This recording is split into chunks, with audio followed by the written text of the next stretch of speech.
Au Gadel 24 News, il est 19h. Merci de nous rejoindre pour cette nouvelle édition. Tout de suite les titres. À la une ce soir, des dizaines de martyrs et de blessés dans de nouveaux massacres sionistes sur la bande de Gaza. Le bilan s'élève à 42 924 martyrs et 100 883 blessés depuis le 7 octobre 2023.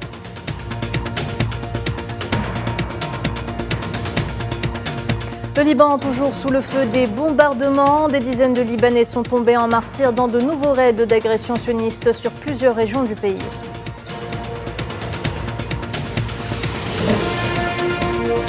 Agression sioniste contre l'Iran. Téhéran invoque son droit à l'autodéfense tandis que l'Algérie condamne fermement cette violation de la souveraineté du pays.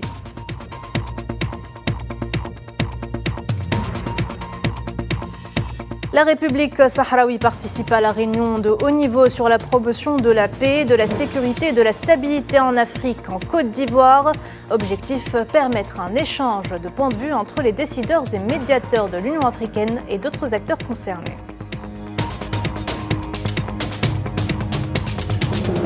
Et enfin, un conflit en Ukraine. La Russie annonce la prise de contrôle de 3 nouvelles localités dans la région de Donetsk.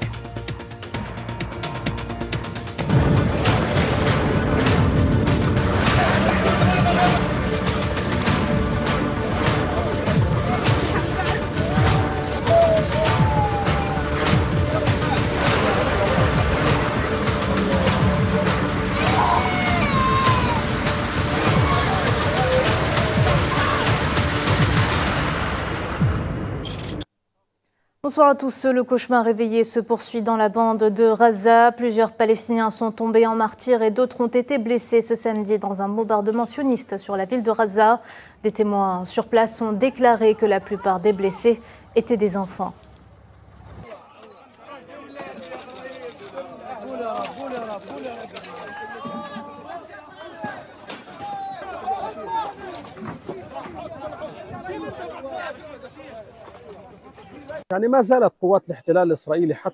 Les forces d'occupation israéliennes continuent de cibler des maisons habitées par des civils à Gaza. Aujourd'hui à midi, la maison de la famille Makat, à l'est de Sheikh Redouane, dans la ville de Gaza, a été prise pour cible, ce qui a fait de nombreux blessés, dont la plupart étaient des enfants. Une famille entière vivait dans cette maison. Elle a été prise pour cible, sans aucun avertissement préalable.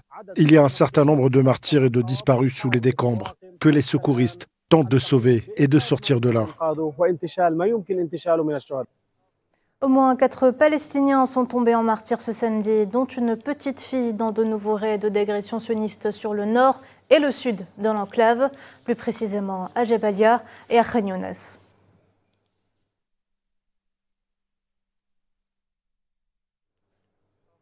Trois martyrs viennent s'ajouter à la longue liste de Palestiniens assassinés par les forces d'occupation le mois dernier dans le nord de Gaza.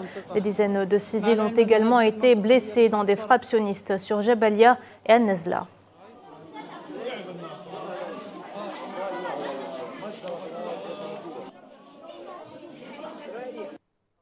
Toujours sous blocus depuis une vingtaine de jours, le nord de Gaza a été une nouvelle fois le théâtre de bombardements sionistes intensifs dans la nuit de vendredi à samedi, faisant plusieurs morts et des dizaines de blessés.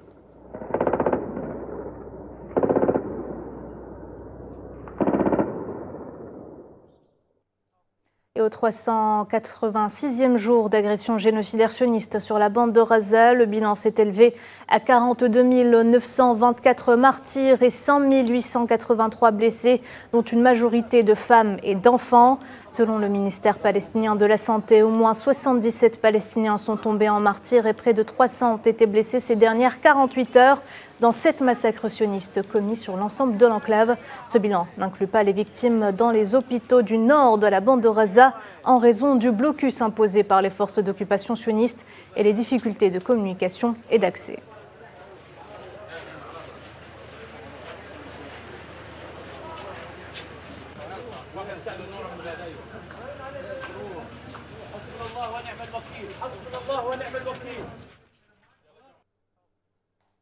À bout de force, hommes, femmes et enfants et personnes âgées aussi ont été contraints une énième fois à se déplacer suite à un nouvel ordre d'évacuation du camp de réfugiés de Jabalia émis par les forces d'occupation sionistes. Malades, épuisés, affamés et assoiffés, ils espèrent un cessez-le-feu.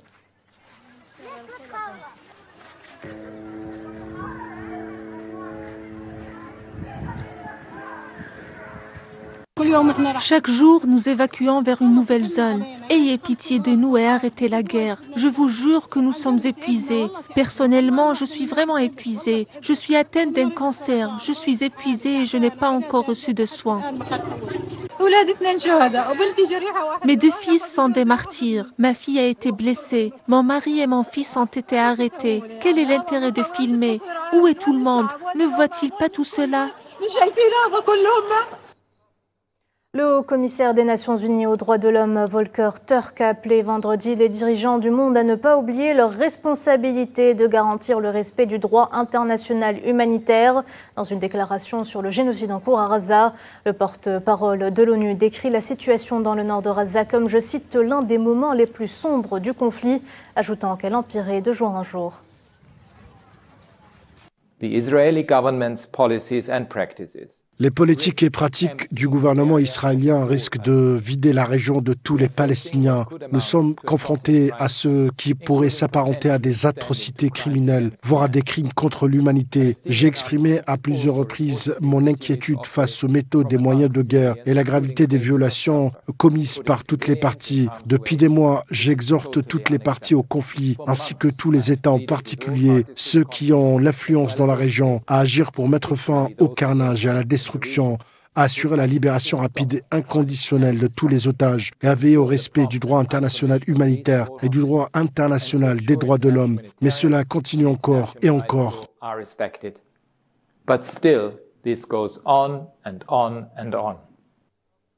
Selon Volker Turk, les forces sionistes ne laissent aucun répit aux civils palestiniens. Ils obligent des milliers de personnes à se déplacer sans aucune garantie de retour.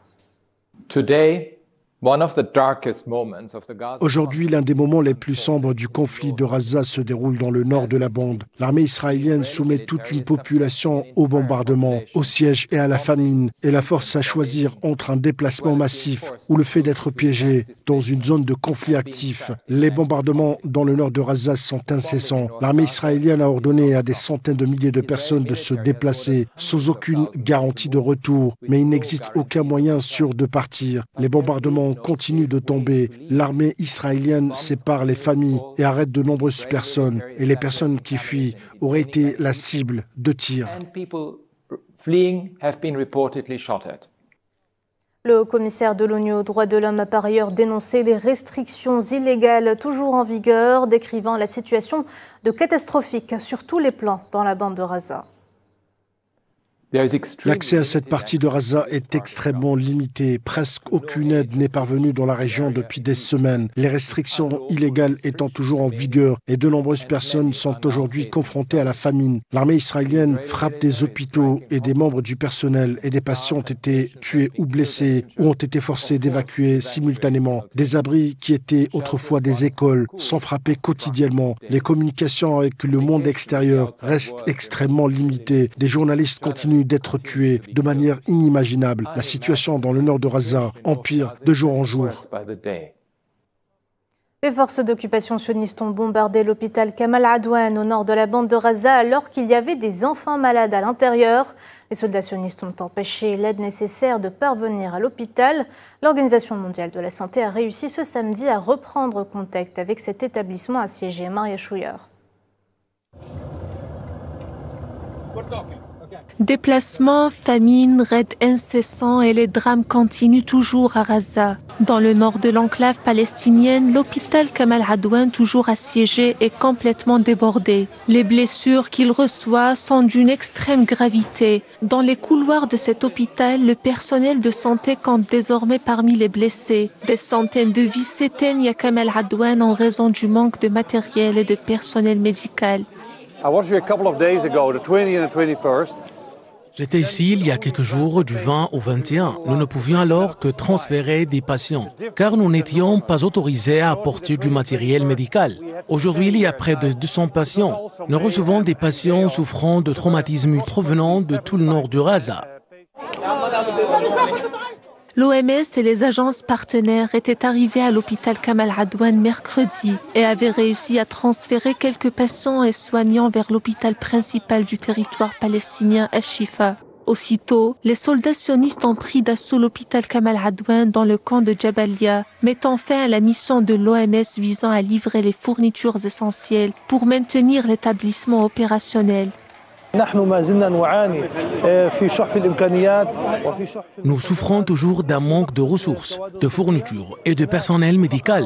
En raison du manque de personnel spécialisé, nous avons perdu des cas qui nécessitaient une intervention chirurgicale. C'est pourquoi je lance un appel au monde entier à tous ceux qui peuvent nous aider à mettre en place un couloir humanitaire vers l'hôpital Kamal Adwan et à fournir toutes les spécialités nécessaires pour que nous puissions sauver ceux qui restent des malades et blessés. Sauver ceux qui restent. À Gaza, on n'a plus le choix. On évoque les vies humaines comme si elles étaient des objets qui apparaissaient et disparaissaient du jour au lendemain. Les parents sont plus que jamais vulnérables. Ils étouffent leur douleur pour veiller sur leurs enfants démembrés, défigurés. J'étais à l'intérieur de la tente en train de sortir nos affaires et les enfants étaient dans les escaliers. Les tirs d'obus ont commencé et je suis sortie pour voir si mes enfants allaient bien. Et j'ai découvert que ma fille, qui a 10 ans, Alma, était blessée à la tête et aux yeux. La main du petit garçon avait été coupée et il ne restait plus que la peau. C'est lui, Adam. Mon fils aîné avait la chair à vif et tout son corps était couvert d'éclats d'obus. Des scènes horribles proviennent de l'intérieur des hôpitaux de Gaza. Les blessés continuent d'affluer à cet établissement médical qui manque de tout. Pendant ce temps, le chef de l'OMS n'arrête pas d'appeler à un cessez-le-feu immédiat et à la protection des hôpitaux, des patients, des professionnels de santé et des humanitaires. Un appel resté lettre morte, malgré les horreurs commises par les forces sionistes qui agissent en toute impunité.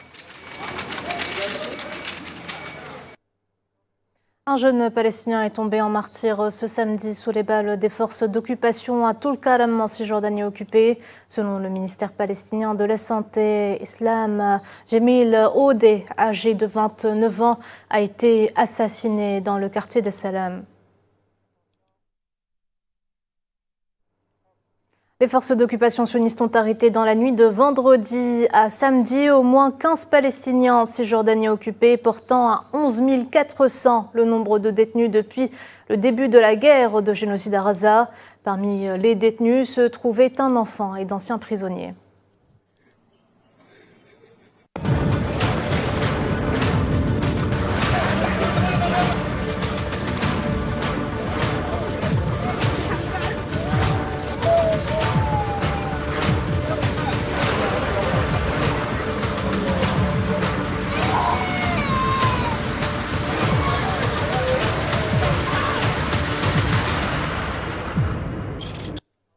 Et d'un génocide à un autre, les développements au Liban, c'est tout de suite.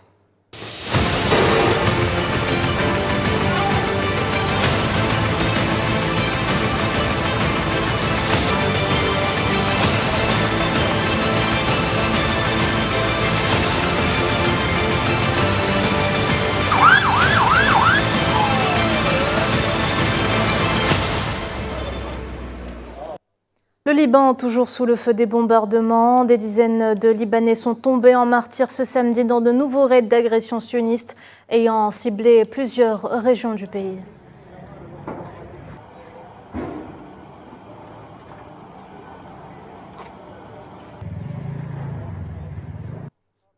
Et la fumée continue de s'élever au-dessus des bâtiments de la capitale Beyrouth ce samedi matin, après une nuit de bombardements sionistes intensifs sur la banlieue sud de la ville. Des martyrs et des blessés sont à déplorer.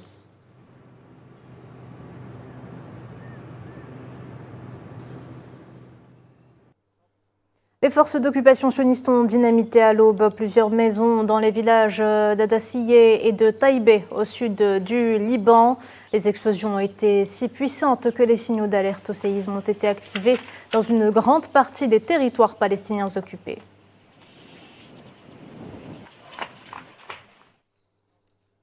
Et un dernier hommage émouvant a été rendu à un soldat libanais tombé en martyr dans une frappe sioniste sur le sud du Liban. Le major Mohamed Farhat ainsi que 2 autres soldats ont été tués alors qu'ils tentaient d'évacuer des blessés du village de Yater.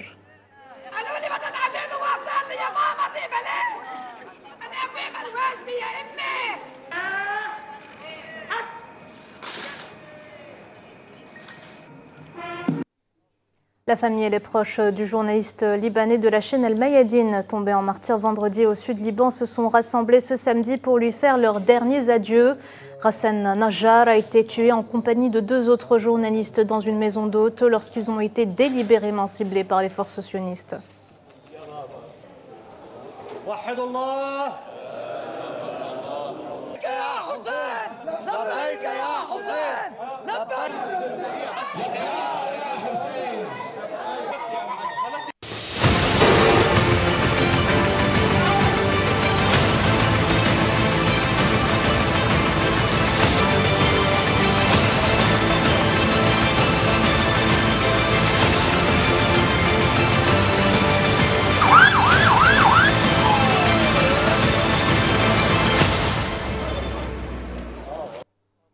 Le quartier général de la défense aérienne iranienne a indiqué avoir réussi à contrer une attaque sioniste avec des dégâts limités.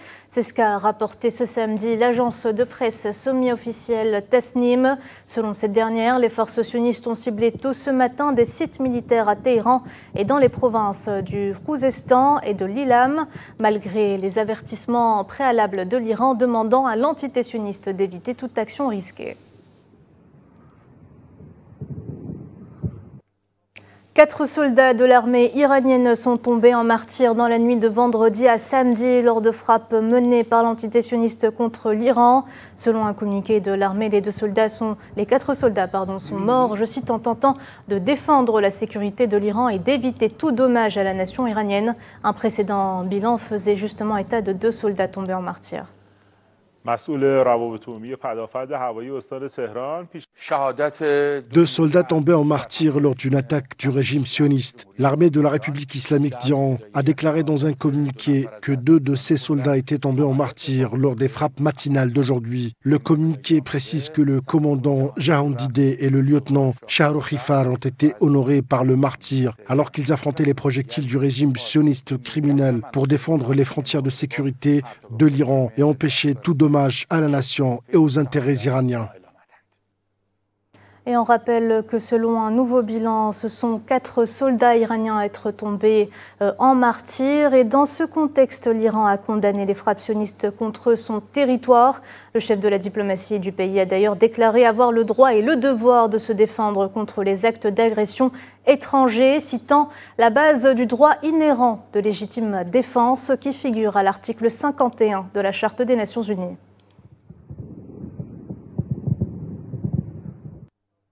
De son côté, l'Algérie a fermement condamné l'agression contre la République islamique d'Iran, qui constitue une violation sans appel de la charte de l'ONU. Dans un communiqué, Alger a exprimé sa solidarité avec les frères iraniens face à cette agression sans précédent, soulignant également la ferme responsabilité qui incombe à la communauté internationale de freiner l'occupation sioniste et de stopper son escalade sur tous les fronts dans toute la région du Moyen-Orient.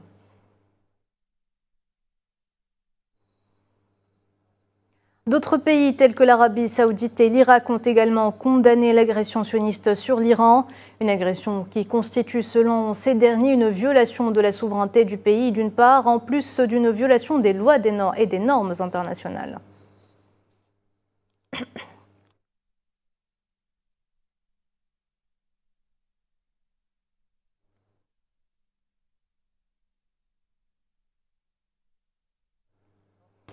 La diplomatie russe s'est aussi inquiétée ce samedi d'une escalade explosive après l'agression sioniste sur l'Iran. La porte-parole du ministère russe des Affaires étrangères, Maria Zakharova, a appelé toutes les parties concernées à la retenue.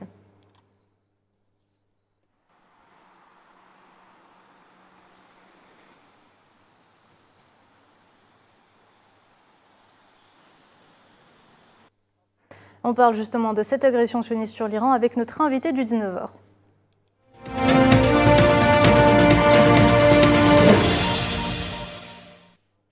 Avec nous ce soir, Manuel Pouchelet, expert en géopolitique. Bonsoir.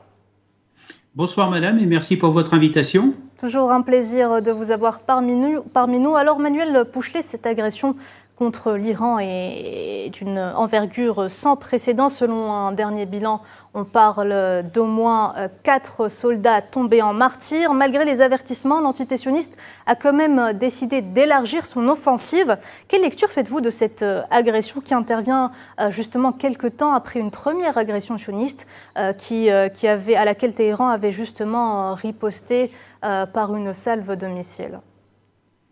En fait, si vous voulez, la tension dans la région est à son comble et on constate, si vous voulez, que côté iranien, ils sont capables de se défendre.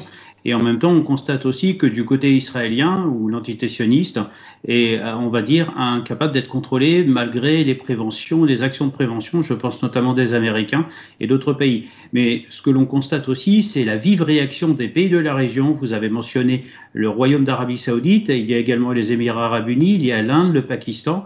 In extenso, les pays de la région s'inquiètent, si vous voulez, de cette escalade qui risque de déboucher à un point de non-retour, et ce qui est très grave. Mais une chose est sûre, ce que l'on peut constater ce soir, c'est qu'Israël a décidé de riposter, mais pour réaliser sa riposte, elle a forcément bénéficié d'aide, puisqu'elle a quand même envoyé une centaine d'avions, ce qui veut dire une manœuvre logistique lourde, avec des ravitaillements en vol, sur une distance d'environ 1500 km.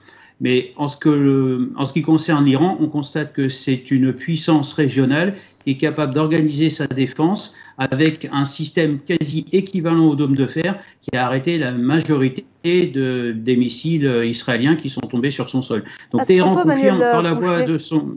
Oui, excusez-moi, le corps des gardiens de la révolution iranien parle justement, vous le disiez tout à l'heure, de dégâts limités. Est-ce que vous pensez que l'entité sioniste s'attendait à cet échec militaire ? Je pense que pour la première fois, Israël va être confronté, on va dire, à son action. C'est-à-dire une action où pour l'instant elle gagnait puisque ses contradicteurs étaient, excusez-moi, peut-être un peu trop faibles. Mais là, cette fois-ci, on s'attaque à l'Iran. Et l'Iran n'est ni le Hamas, ni le Hezbollah, qui d'ailleurs résiste toujours à l'agression israélienne. Donc maintenant, si vous voulez, Téhéran est en train de démontrer à Israël qu'elle a aussi des limites. Et c'est la première fois depuis le 7 octobre que Israël connaît un contradicteur tenace qui est Téhéran, qui lui fixe des limites où je pense que même les Américains n'étaient peut-être pas préparés à accueillir en tout cas.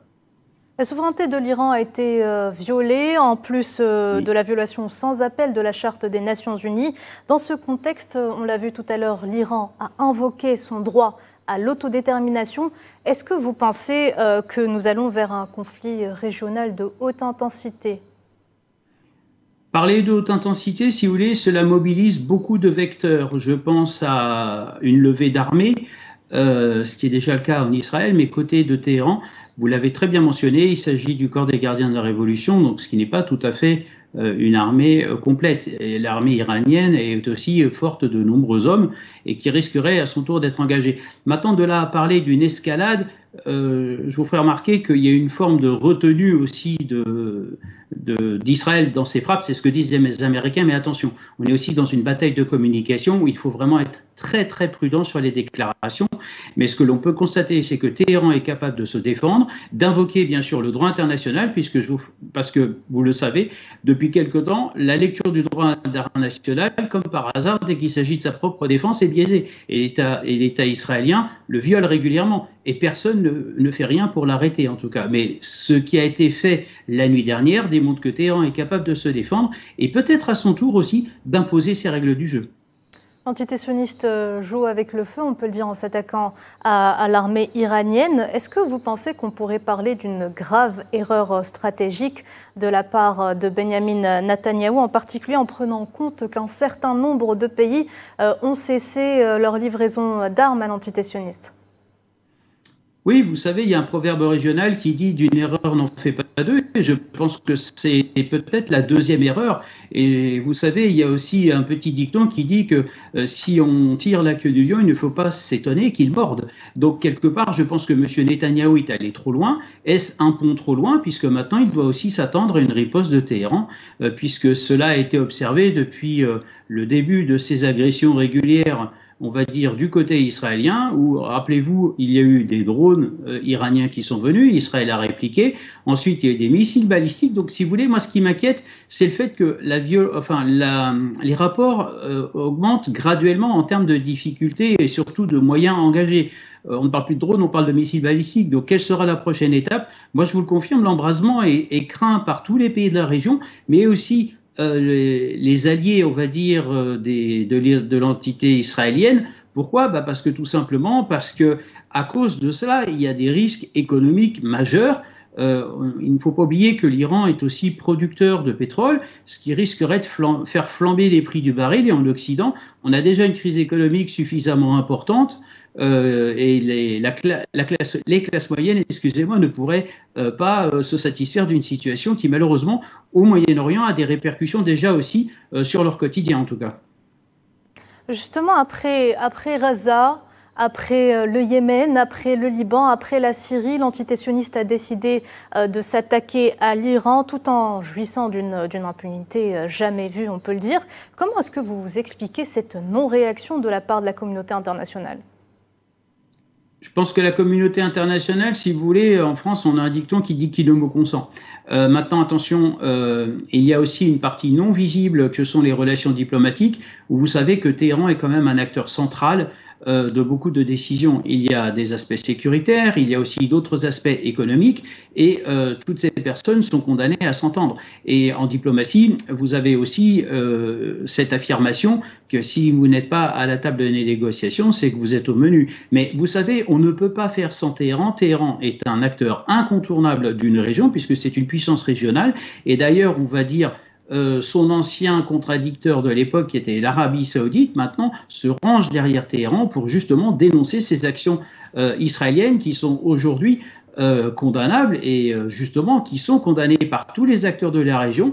Mais ce qui est inquiétant, malgré la conférence de Paris qui s'est tenue il y a quelques jours, c'était jeudi dernier, je vous ferai remarquer que les grands absents étaient Israël et surtout les Américains. Justement, Emmanuel Pouchelet, vous parliez de l'Arabie Saoudite. Pourquoi a-t-elle décidé de sortir de son silence maintenant, rappelant qu'une certaine normalisation a été faite entre l'entité sioniste et l'Arabie Saoudite ?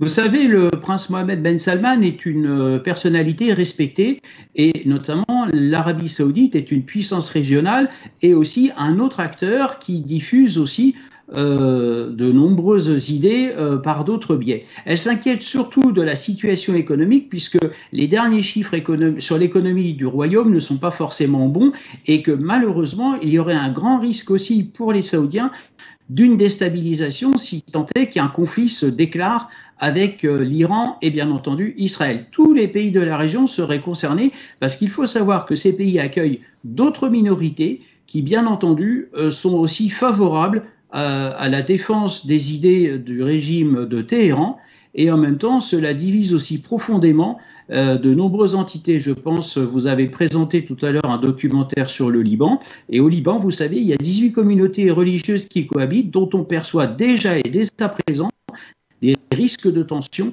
qui, à cause de ces agressions répétées d'Israël, provoquent bien sûr des réactions de la population. Une population n'est jamais neutre et ce qu'il faut souligner, c'est que l'Arabie Saoudite s'en inquiète et le roi le prince héritier Mohammed Ben Salman a parfaitement raison de s'en inquiéter et malheureusement il ne trouve pas forcément d'écoute et d'appui du côté des Américains en tout cas.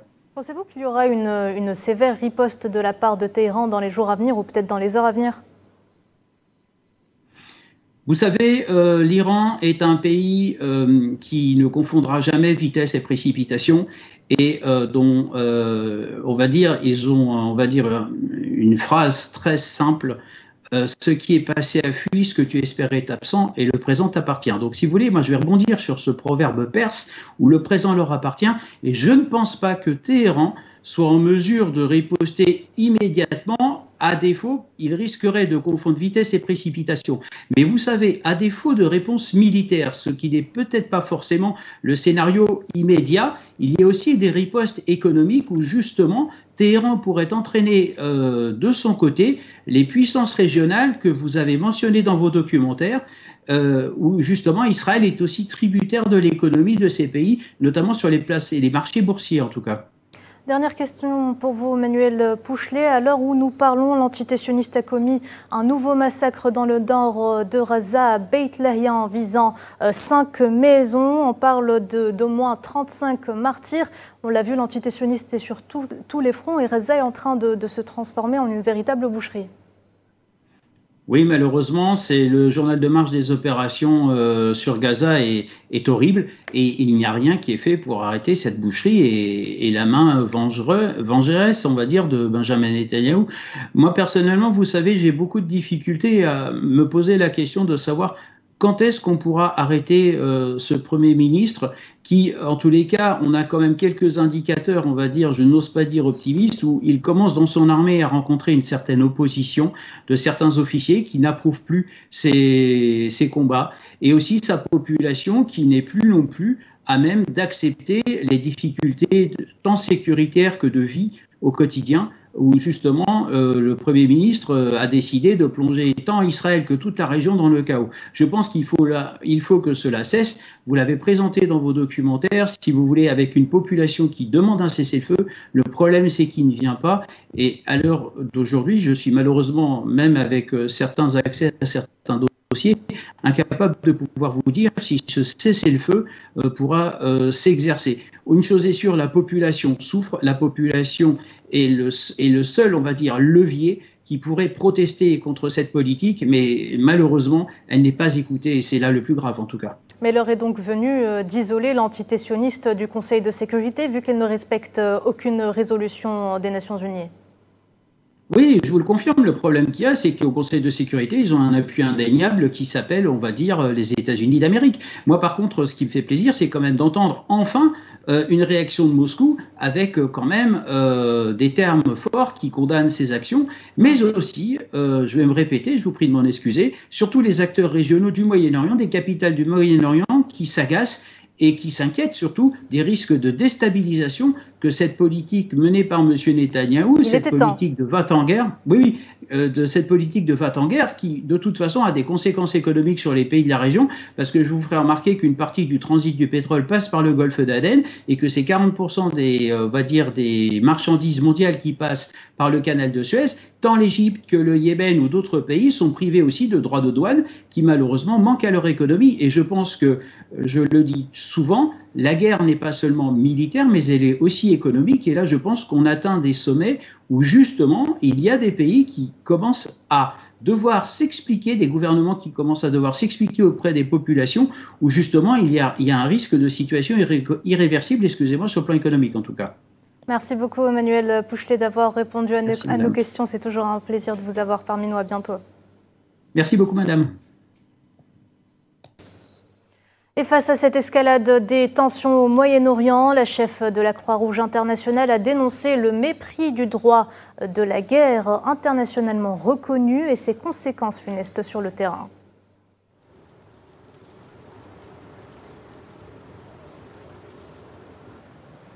What you see today is a record number of armed conflict.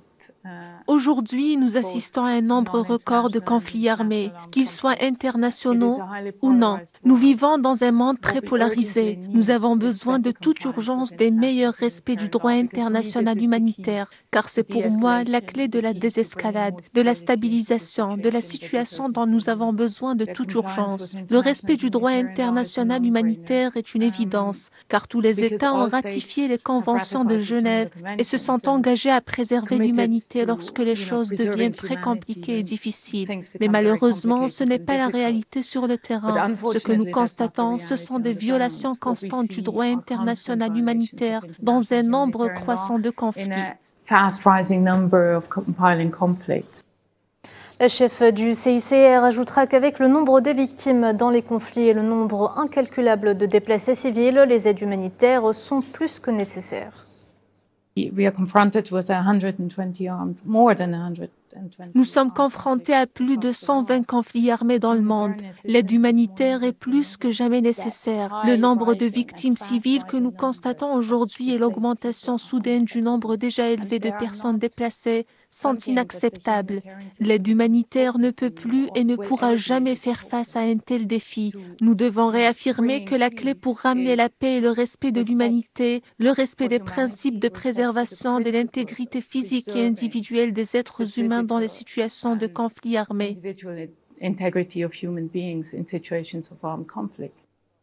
L'info africaine, c'est tout de suite, restez avec nous.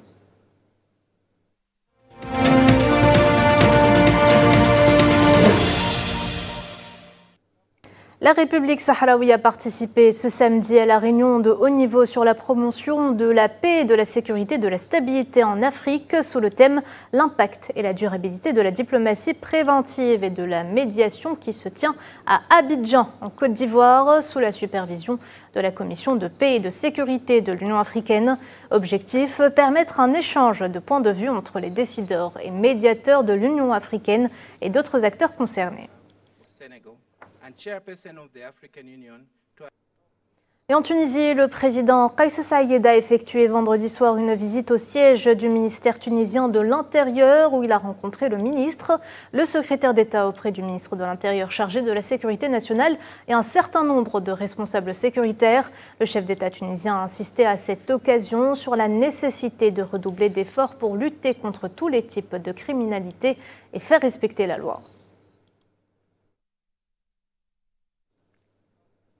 Guerre au Soudan, un groupe pro-démocratie locale a fait état d'au moins 50 personnes tuées et plus de 200 blessés vendredi dans le centre du Soudan lors d'une attaque des forces de soutien rapide et qui ont assiégé plusieurs villages dans ce secteur.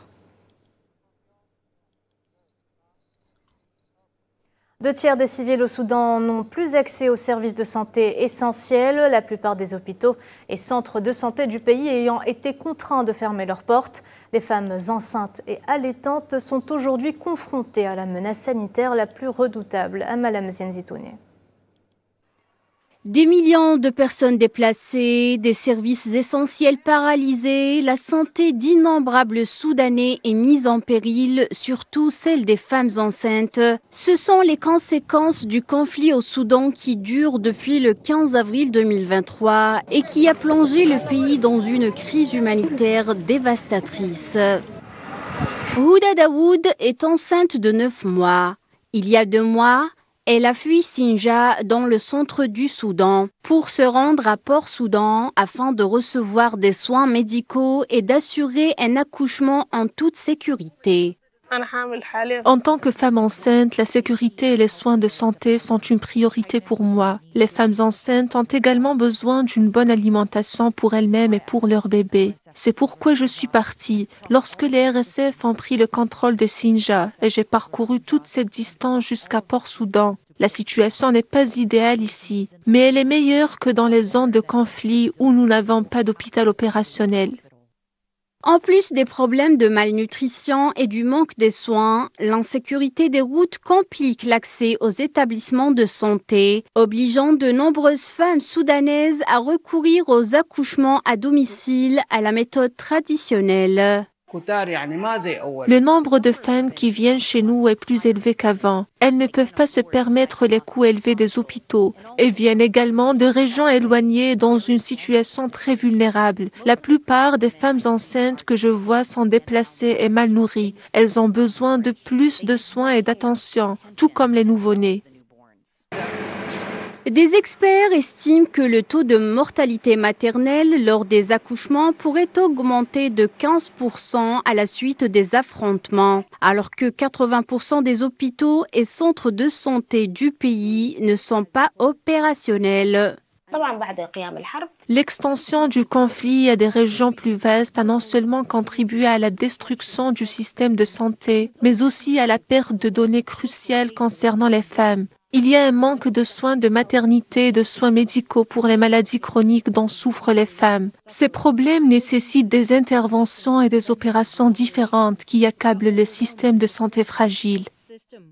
Selon les Nations Unies, plus de 1,2 million de femmes enceintes et allaitantes manquent de soins de santé, sont confrontées à de mauvaises conditions de vie et à la malnutrition, mettant ainsi en danger leur vie et celle de leurs enfants. À l'approche des législatives, le président sénégalais Bassirou Diomaye Faye a assuré vendredi que les élections du 17 novembre seraient libres et transparentes, appelant l'ensemble des acteurs politiques à se garder de toute dérive. On l'écoute. Merci beaucoup. Je souhaite à tous les Sénégalais et à tous les acteurs politiques une campagne électorale pacifique et digne. Et je vous garantis que ces élections seront libres, démocratiques et transparentes et que le meilleur gagne. Vive le Sénégal. Certes, les défis sont nombreux, mais je veux réaffirmer avec conviction que le Sénégal est sur la voie du redressement. Les fruits de nos réformes commencent à se faire sentir à travers des résultats concrets. Surtout, vous le noterez dans les mois à venir. Renforcement des relations entre l'Éthiopie et la Malaisie. Le Premier ministre éthiopien Abiy Ahmed a rencontré ce samedi son homologue malaisien en visite de travail dans le pays. À cette occasion, les deux parties ont convenu de collaborer davantage dans plusieurs secteurs, notamment l'agriculture, l'industrie, le commerce et l'investissement.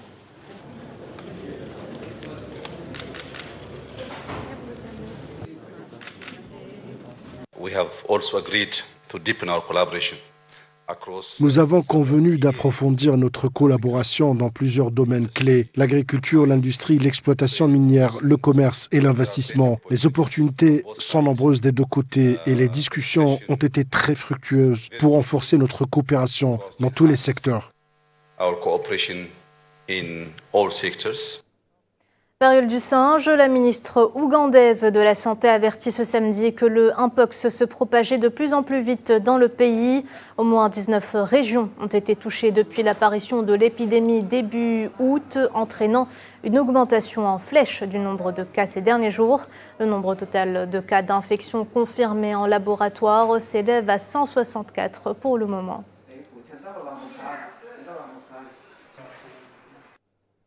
On reste en Ouganda. Un commandant du groupe rebelle de l'armée de résistance du Seigneur a été condamné à 40 ans de prison vendredi pour crimes de guerre, notamment meurtre, viol, réduction en esclavage, torture et enlèvement.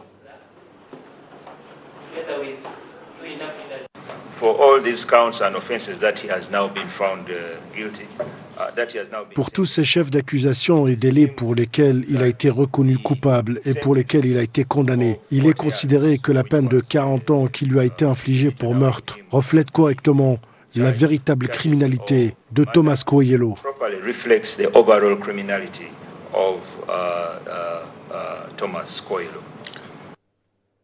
Un navire de recherche sismique turc est arrivé vendredi au large des côtes somaliennes pour commencer ses recherches de pétrole et de gaz naturel. Cette opération s'inscrit dans le cadre d'un accord de coopération signé en mars entre la Turquie et la Somalie sur des projets énergétiques.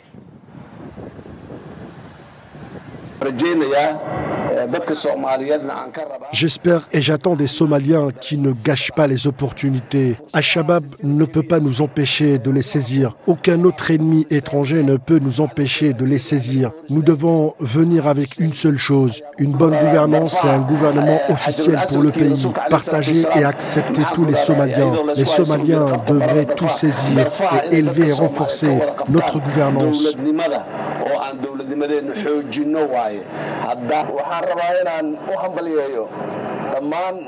Je tiens à féliciter tous les Somaliens, où qu'ils soient localement et à l'étranger, et à leur dire que nous avons commencé à explorer et à mettre en œuvre le processus visant à éliminer la faim et la pauvreté. Si Dieu le veut, nous sortirons de la pauvreté et commencerons à bénéficier des ressources que Dieu a données à notre pays.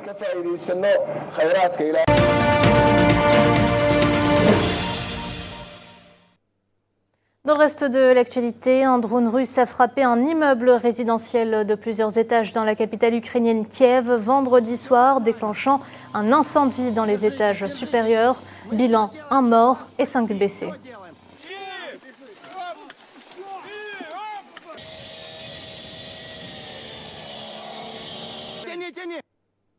On en parlait en titre, la Russie a annoncé vendredi avoir pris le contrôle de 3 nouvelles localités dans la région de Donetsk.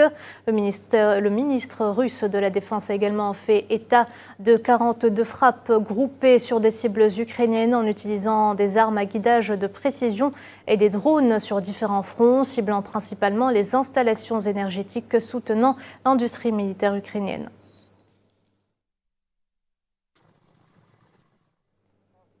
La Commission centrale électorale de Moldavie a approuvé les résultats du référendum tenu le 20 octobre, au cours duquel la majorité des participants se sont prononcés en faveur de l'adhésion à l'Union européenne. Cette décision a été prise lors d'une réunion retransmise par le service de presse de la Commission.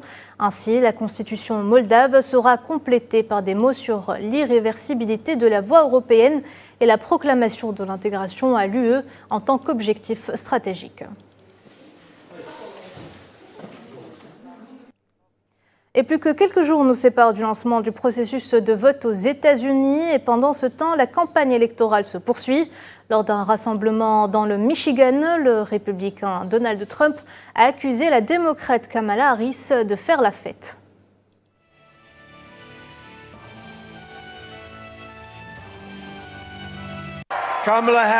Kamala Harris mène une campagne de haine. Elle a un truc nouveau. Vous savez, je pense qu'ils me traitent maintenant de dictateur. Ils ont donc commencé par dire que j'étais un dictateur. Cela n'a pas fonctionné. Puis ils sont passés à c'est un génie du mal, ce qui n'a pas marché aussi. Ensuite, ils ont dit que j'étais stupide et ça n'a pas marché. Cela n'a pas duré longtemps. Puis ils sont revenus à l'histoire du dictateur. Ils ne savent pas ce qu'ils font. Ces pauvres gens, ces pauvres âmes perdues, sont comme des âmes perdues. Ce sont des démocrates radicaux, lunatiques de gauche. Et ils souffrent tous du syndrome de dérangement de Trump. En Bolivie, 14 policiers ont été blessés lors d'affrontements avec des partisans de l'ancien président Evo Morales qui ont érigé des barrages routiers à travers le pays, tandis que 44 personnes ont été arrêtées. Au total, plus d'une vingtaine de points de blocage ont été signalés, la plupart dans l'état de Cochabamba, fief politique de l'ancien président.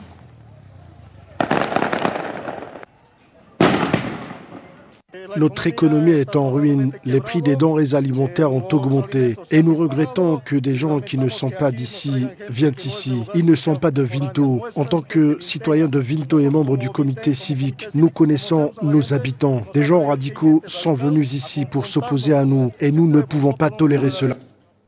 L'électricité est coupée 14 heures par jour en Équateur, une situation difficile à laquelle font face les habitants de Guayaquil. Le gouvernement équatorien a étendu le rationnement programmé de l'électricité de 8 à 14 heures par jour en raison de la pire sécheresse que ce pays ait connue en 60 ans, comme l'a annoncé le ministre de l'Énergie. Avec une panne d'électricité de 14 heures, que pouvons-nous faire?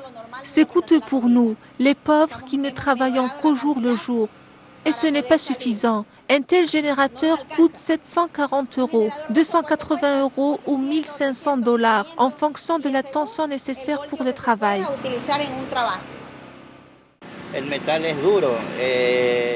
Le métal est dur, ce n'est pas comme la viande ou les fruits. Le métal est extrêmement dur et il faut de l'énergie pour tailler des clés lorsqu'un client vient demander un double. Tout devient plus cher et certains produits sont tout simplement introuvables. Par exemple, la plupart des gens qui travaillent ici, dans les restaurants, ne servent plus car ils n'ont pas les moyens de conserver leurs produits. Les établissements qui restent ouverts ont encore augmenté leur prix. À l'heure actuelle, un déjeuner coûte 4,50 $. Et ce drame au Pakistan, 8 personnes dont 6 membres des forces de sécurité pakistanaises ont été tuées samedi par un kamikaze qui s'est fait exploser aux abords d'un barrage de la police et de l'armée au nord-ouest du pays.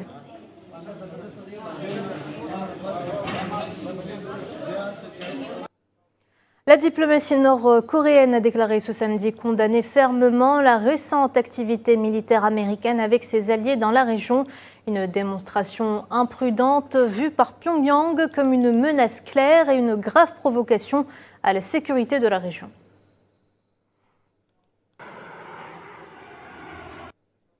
Le bilan s'est alourdi ce samedi à au moins 87 morts aux Philippines après le passage de la tempête tropicale Trami. Selon un comptage de médias réalisé à partir de chiffres locaux officiels, les secouristes tentant toujours de porter assistance à des personnes bloquées dans les zones rendues inaccessibles par les inondations.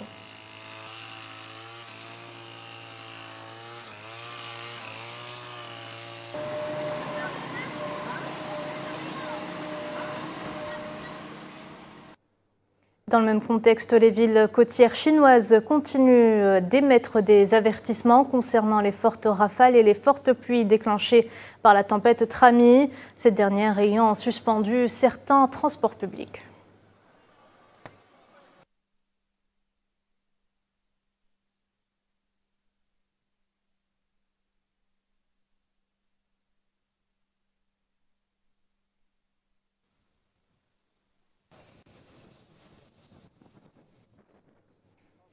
Le canal de Panama a enregistré des recettes annuelles records de près de 5 milliards de dollars et ce, malgré une réduction du trafic maritime due à la sécheresse.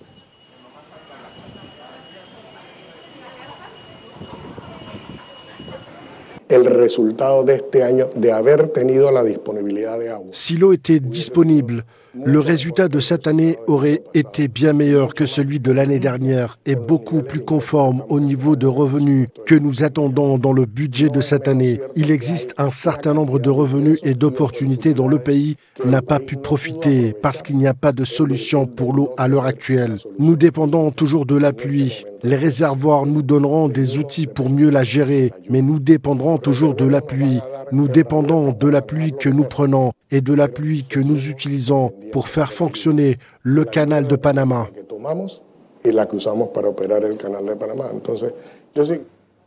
Voilà, madame, monsieur, c'est la fin de ce journal. Merci de l'avoir suivi. Vous pouvez revoir ce programme sur nos réseaux sociaux ou en scannant le QR code qui s'affiche en bas de votre écran. L'actu continue sur Al24 News. À demain.